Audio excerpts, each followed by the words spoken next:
This is the actual protein supplement. They're huge. They're quite tricky to swallow. I think the most I've managed to do in one go is 4. Any more than that and they come out my nose. For a small number of people, taking 80 pills a day is their reality, replacing everyday foods they can't eat. Normal food is severely restricted. So basically, a child can have in a day like half a pancake of potato, tiny few porridge oats and a few peas. That would be it. That would be absolutely it as far as normal protein was concerned. Louise Moorhouse has a lifelong condition called phenylketonuria, or PKU, that means she can't digest an amino acid called phenylalanine found in protein. She risks brain damage if she eats too much. That's the first time I've ever been into a cafe where they haven't caused a fuss. He used my own milk to make the latte. He did explain it looked a bit strange, and it does. Eating is a challenging experience for Louise. We're extremely limited in everything that we can buy off the shelves. It's a very, very rare occasion where it will take me less than an hour and a half just to do a normal shop. It's hard to imagine what it must be like to have to swallow 80 pills a day, to have vast swathes of food most of us take for granted off limits. If only, you may wonder, there was a pill to make all of this go away. In fact, there is. But BioMarin, the US drug company that markets it, is charging £70,000 a year, and it's more than the NHS thinks it's worth.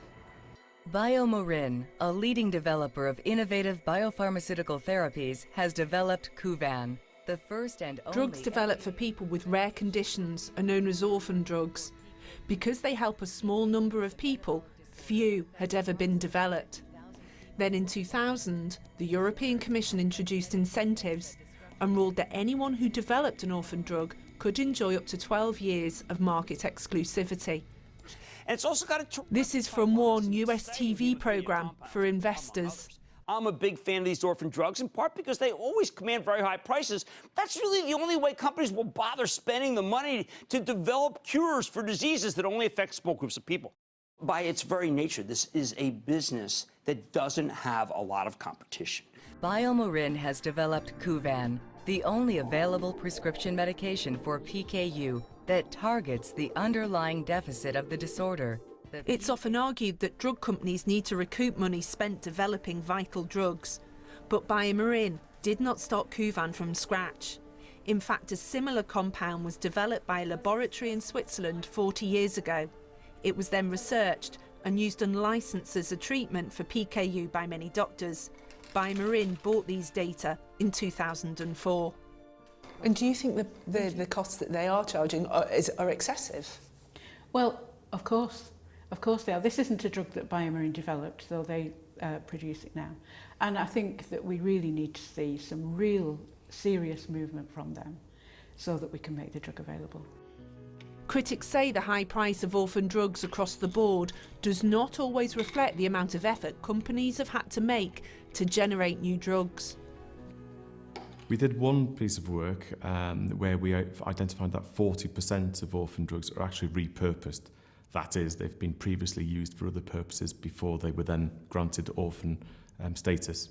Pleas for BioMarin to lower the price have fallen on deaf ears. For Louise Moorhouse, the current situation is doubly painful.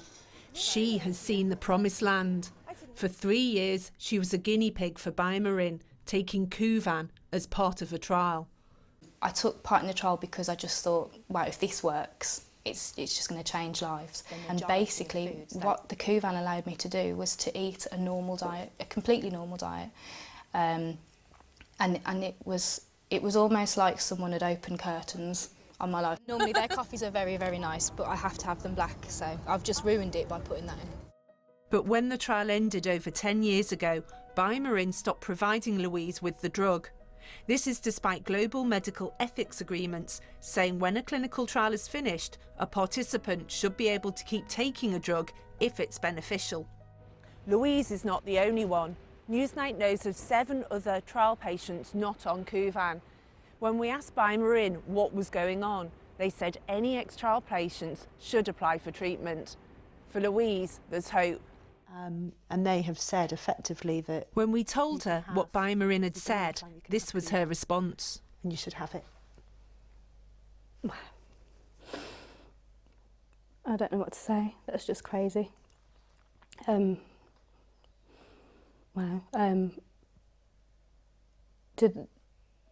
Sorry. No.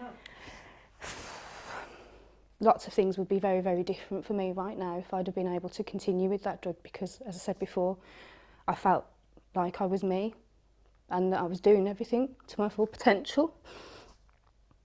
And having it taken away, it makes it more obvious, and I'm just angry that it's been a decade and I've not done everything that I wanted to do, and I feel like there's been times where those tablets would have made a massive difference to me and my family. And it's great that they've recognised this, but there's 10 years of not being who I'm supposed to be. The company's taken this step, and it's a step in the right direction to recognise the fact that we should have had it, but maybe they can take another step and look at the pricing so that everyone who can respond will get it. BioMarin told us that recent discussions between NHS England and BioMarin were unsuccessful due to the high discount level required by the NHS. This was in the range of 80%. In a statement, they said, BioMarin is disappointed that the NHS England has not recognised the value of treating PKU patients with Kuvan, despite more than a decade of positive patient outcomes across 26 countries in Europe, Russia and Turkey. An NHS England spokesperson said, "The NHS does not offer a blank cheque to pharmaceutical companies. Instead, the NHS works hard to strike deals which give people access to the most clinically effective and innovative medicines, and at a price which is fair and affordable, which is exactly what our patients and the country's taxpayers would expect us to do." What do we want? When do we want it? Now! What do we want? The unavailability of orphan drugs on the NHS is generating protest. Newsnight has learnt the European Commission is reviewing the incentives scheme. The health service faces a dilemma. Are these drugs worth paying more for than those that treat other illnesses? And which services should you cut to fund them instead?